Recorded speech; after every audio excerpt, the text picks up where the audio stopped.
हमें हाल ही में ये आईपीओ के बारे में देखने के लिए मिला है, इनका लिस्टिंग होने वाला है।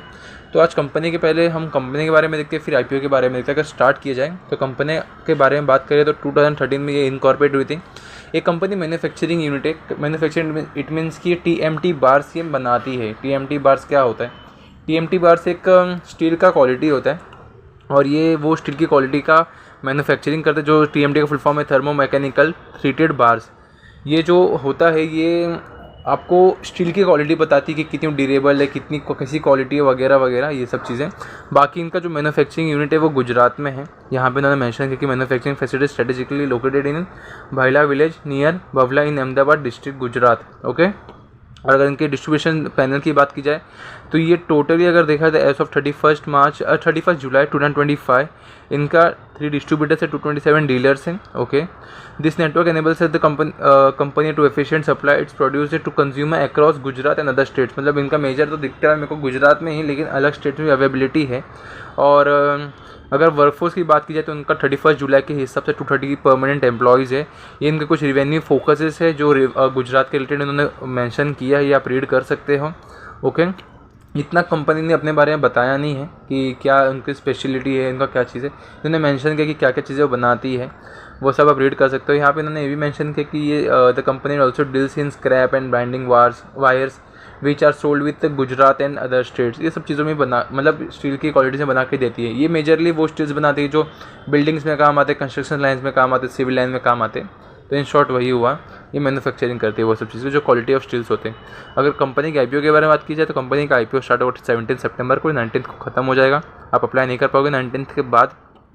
फेस वैल्यू 10 रुपीज़ पर शेयर। प्राइस बैंड 94 to 99 का है। लॉट साइज़ 150 का है। एक लॉट में आपको 150 शेयर्स मिलेंगे।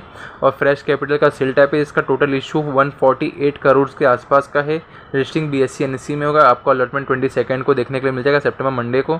23 को अगर आपको अलॉटमेंट मिला है तो आपको 23 को रिफंड हो जाएगा, सॉरी आपके डीमैट में क्रेडिट हो जाएंगे शेयर्स का। अगर आपको अलॉटमेंट नहीं मिला है तो आपको 23 को आपका अमाउंट रिफंड होगा। अगर नहीं मिला है तो ओके, मिला है तो आपको डीमैट में क्रेडिट हो जाएंगे शेयर्स।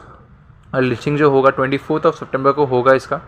ओके, बाकी यहाँ पे कि मेरे को अच्छा लगा कि क्यूआईबीज़ के लिए 30% ही और रिटेलर्स के लिए 50% है। मतलब बाकी 3 आईपीओ जो हमने देखा है अभी प्रीवियसली 3 से 4 आईपीओ, उसमें रिटेलर्स को 10% दिया जाता और 2 आईपीओ में 15% दिया गया। लेकिन अभी ये एक आईपीओ हाल ही में देखने को मिला जो 50% अपने को रिटेलर्स को दे रहा है। एसएनएस को 20% है। इसको हम तभी यूज़ कर पाएंगे जब कंपनी के बारे में हम समझ ले पूरा। और बाकी रिटेलर्स के लिए 14,850 सिंगल लॉट के हिसाब से बाकी आप रीड कर सकते हो। प्रमोटर्स के हिसाब से यहाँ पे प्री इशू में 96% उनके पास स्टेक था। आफ्टर इशू 67% हो जाएगा। 98% से डायरेक्टली 67% पे आ जाएंगे वो। अगर इनके रिवेन्यू की बात की जाए, इनके फाइनेंशियल्स की बात की जाए तो एसेट्स अगर देखा जाए तो पर ईयर के हिसाब से इंक्रीज़ हो रहा है। इन्होंने 3 फाइनेंशियल ईयर्स का हमें डेटा दिया है। और अभी जो क्वार्टर गया जून के हिसाब से in single quarter of 25 first quarter उनका वो भी मेंशन है। एसेट्स तो इंक्रीज़ होते हुए हमें दिख रहा है, स्लाइटली अच्छे से इंक्रीज़ हो रहा है। टोटल इनकम की बात की जाए तो 23 में देखा जाए तो 882 करोड़ में से 4 करोड़ इनका पैट है जो अराउंड 0.5% के आसपास हो रहा है। 24 की अगर बात की जाए तो ऑलमोस्ट 1.5% के आसपास हो रहा है यहाँ पे। अगर 25 की और 24 में इनका 1.5% के आसपास हो रहा है। 25 की बात की जाए तो ऑलमोस्ट 2% के आसपास होते हुए दिख रहा है। और 25 के जो अभी 26 का रनिंग चल रहा है फाइनेंशियल ईयर 25-26 जिसमें जो क्वार्टर 1 है उसमें इनका 213 करोड़ में से 8 करोड़ इनका पैट मार्जिन है। ऑलमोस्ट अगर देखा जाए तो 3 to 4% के आसपास होते हुए दिख रहा है। ओके, EBITDA भी देखा जाए तो EBITDA इनका यहाँ पे तो इंक्रीज़ हो रहा था बट 25 में भी डिक्रीज़ हुआ है क्योंकि ये क्वार्टरली है तो हो सकता है कि आगे रिकवर हो जाए।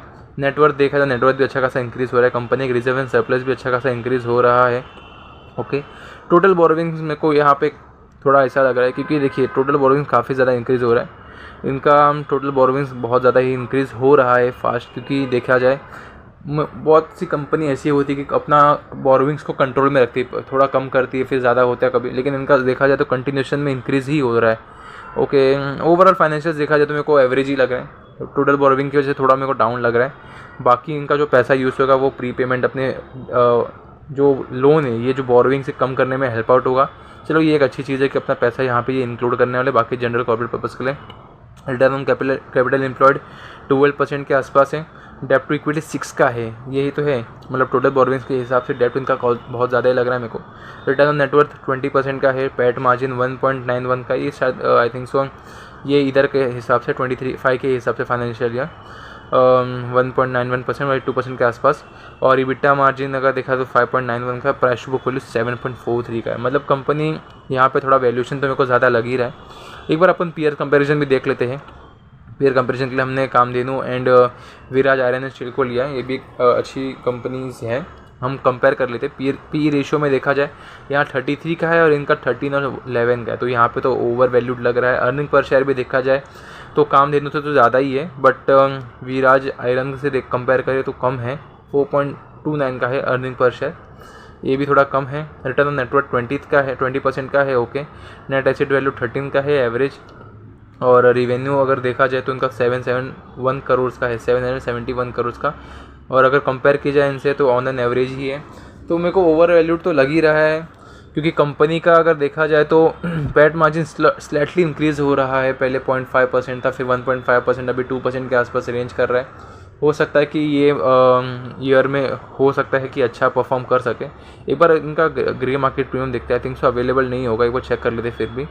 ग्रे मार्केट प्रीमियम के हिसाब से यहाँ पे इनका अभी अवेलेबल नहीं है, but I think so grey market premium show होने लग जाएगा कुछ दिनों में। तो